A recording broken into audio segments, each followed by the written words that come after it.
Hello everyone, thank you for watching this Study Abroad channel. I am Daichi Tanabe from Regional Diplomacy Division of Shizuoka Prefecture Government. We are currently trying to encourage students to study abroad in the US. And today I am going to interview Mr. Masataka Yui, who is originally from here in Shizuoka and moved to the US to pursue his academic career. Mr. Yui, thank you for coming here today. Before I ask you some questions, can you briefly introduce yourself? Sure. So once again, thank you so much for invitation. My name is Masataka Yui, and I am from Fujieda City in Shizuoka, and I grew up in the city, so I'm a native Shizuoka person, and I want to take this opportunity to really talk about my experience of studying abroad, so everyone in Shizuoka and also in Japan will have a better understanding of what the life is like and what I gained from that experience. Okay, so thank you. In this video, we are going to talk about the pre-study abroad period, asking you like why you decided to study abroad in the US, and also like what you did to prepare for study abroad and so on. Okay. So first of all, what made you decide to study in the US? So I would say living in Hong Kong when I was around 11 years old to 15 years old, that really changed my view and my direction in terms of choosing the school. So the reason being Hong Kong was very international compared to where I was from, and I was exposed to different culture or different perspectives, and that broadened my view.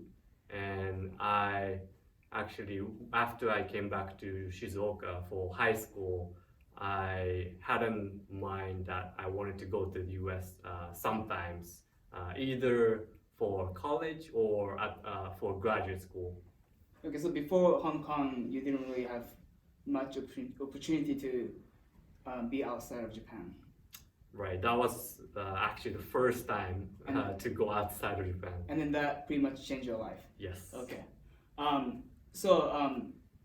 You mentioned that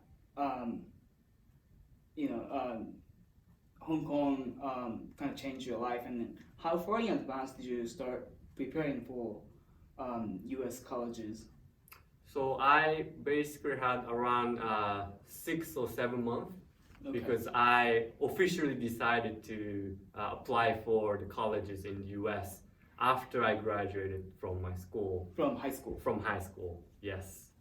And when I was in high school, I actually applied to some Japanese universities, and I got into some, and I didn't get into some, and then eventually it wasn't the best choice that I had, so I decided that I might have a better opportunity to apply for schools in the US.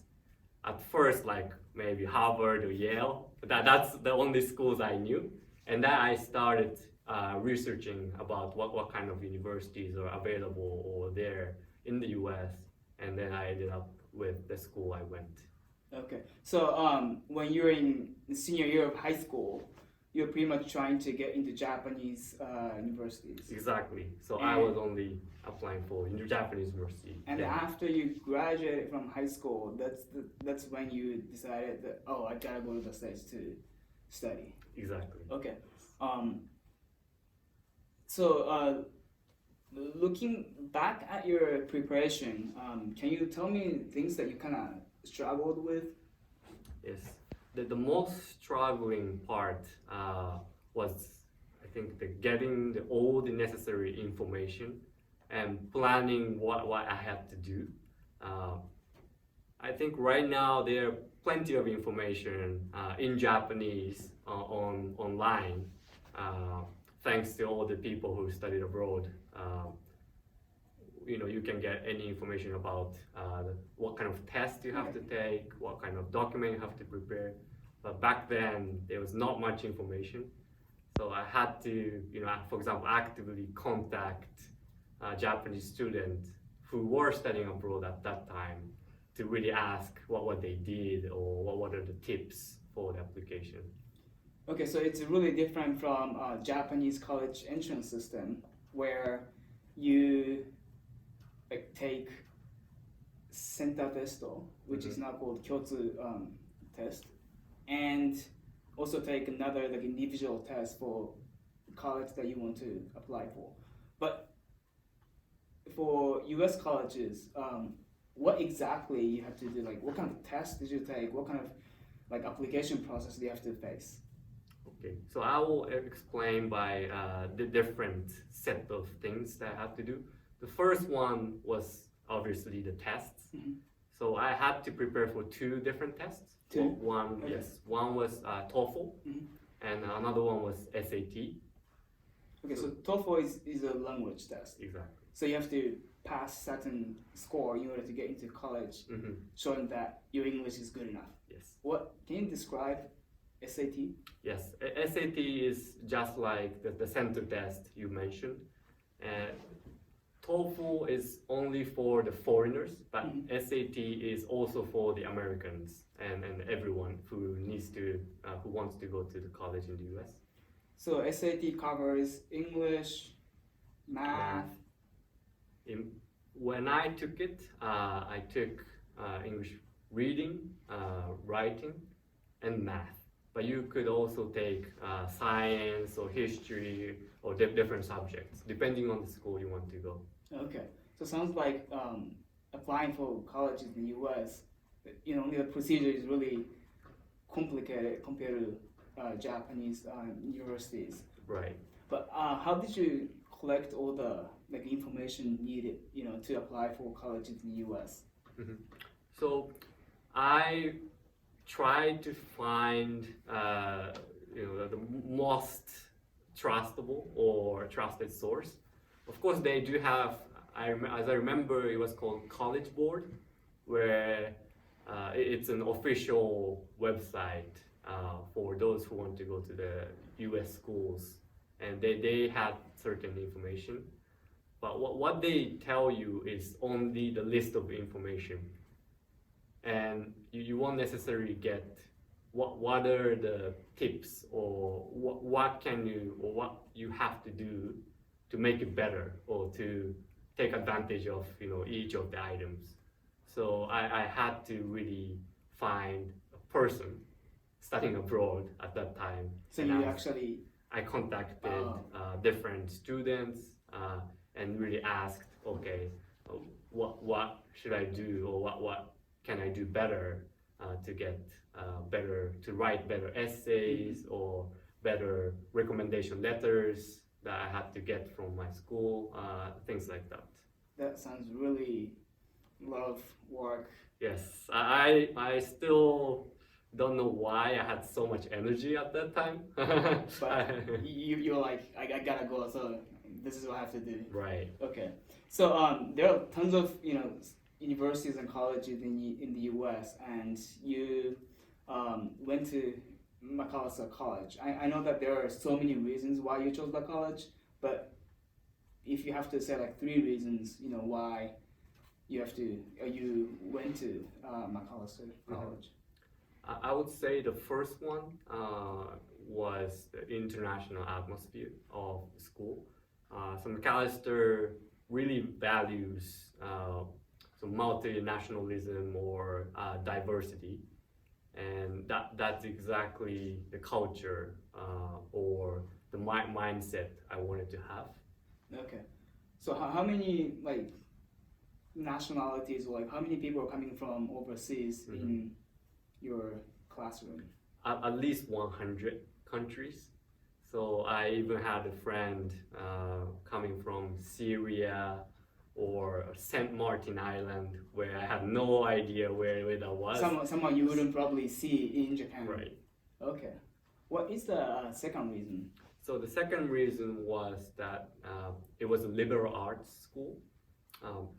So unlike universities in Japan, where people go to classes with 100 other classmates and take lectures, liberal arts is more like a small sized, and we all live in dormitory, at least for the first 2 years, Okay.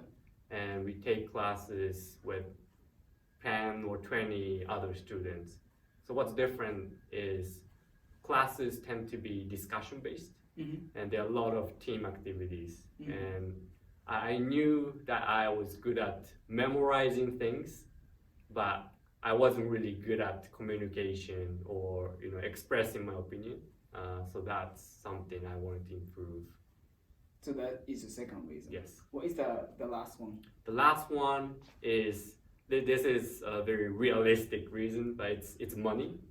So it's called financial aid, and it's a scholarship that some schools in the U.S. Offer to students. Okay. So this is my last question. But so you just mentioned about financial aid. So that means, did you have any scholarship? Yes. So it's different from loans, where it's technically borrowing the money and then returning at certain point of time. But rather, the scholarships are so you don't have to return, and it's actually calculated based on the need of the family.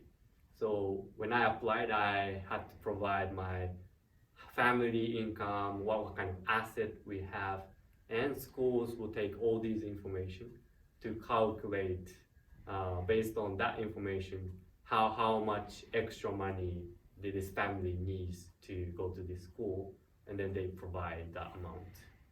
Okay, so even though if you don't have like enough money to actually pay for the whole tuition for colleges in the U.S., but you can still find some colleges that offer some scholarship which covers like tuition, living costs, and everything.